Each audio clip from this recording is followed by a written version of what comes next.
আজকে বর্তমান এই পরিস্থিতিতে আমরা এখানে যারা দাঁড়িয়েছি আমরা শিল্পী, আমরা দল মতের নির্বিশেষে আমরা এখানে কোনো ভেদাভেদ করিনি। আমরা ছাত্র জনতা এক হয়ে এই আন্দোলনে বারবার সংহতি জানিয়েছি এবং আমরা প্রতিবাদ জানিয়েছি।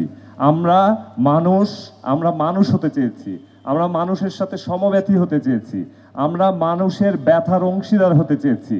আমরা মনে করি যে বাংলাদেশের সকল যে সংস্কারের আলাপ উঠেছে সেইখানে আমরা এই শিল্প মাধ্যমে আমাদের যে অবস্থান, আমাদের সাথে যেই যা ঘটে চলেছে তারও আমরা অবসান চাই। আজকে যারা এখানে জড়ো হয়েছেন তাদেরকে সহ আমি স্মরণ করতে চাই সশ্রদ্ধ চিত্তে আবু সাঈদকে, যে আবু সাঈদ আমাদের ভেতরের সকল জড়তা, সকল ভয়কে ভেঙে চুরমাচুর করেছিল, আমাদের দায়বদ্ধ করেছিল।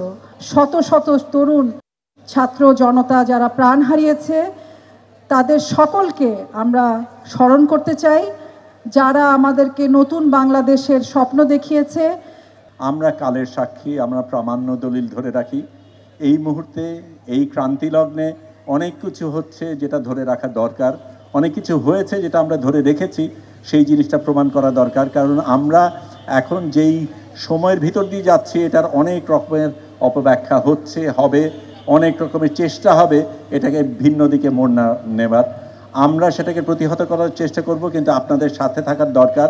কারণ এই জায়গায় আমরা আসতে পেরেছি, এটা যেমন বিশাল একটা ঘটনা, এটাকে হারিয়ে ফেলাটাও একটা বিশাল ঘটনা হবে।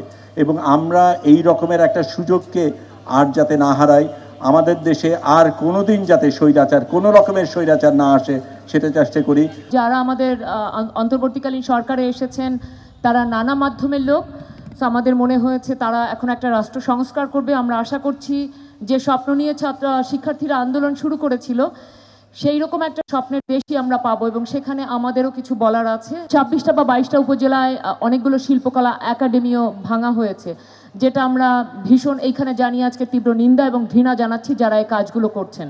তো তাদেরকেও সাবধান করে দিতে চাই, নতুন বাংলাদেশে এইসব টালটি বালটি চলবে না। কিন্তু এখন থেকে যারা ক্ষমতাসীন তাদেরও সমালোচনা করে, যেটা বস্তুনিষ্ঠ সমালোচনা যেন আমরা আমাদের গানে করতে পারি, যেন হান্নানের মতো কেউ গানের জন্য সরকার বিরোধী বা একটি ফ্যাসিজম বিরোধী বা একটি অন্যায় বিরোধী সংঘের বিরুদ্ধে গান গাওয়ার জন্য যেন তাকে গ্রেপ্তার করা না হয়। শিল্পীর কাজ আসলে শুধু আন্দোলনের সময় জনতার পাশে দাঁড়ানো না, ছাত্রদের পাশে দাঁড়ানো না, সারা বছর তাকে কোনটা অন্যায়, কোনটা ন্যায়, কোনটা কি বলতে হবে, কোনটা বলতে হবে না, এই জিনিসগুলো জানিয়ে দেওয়া সবসময়।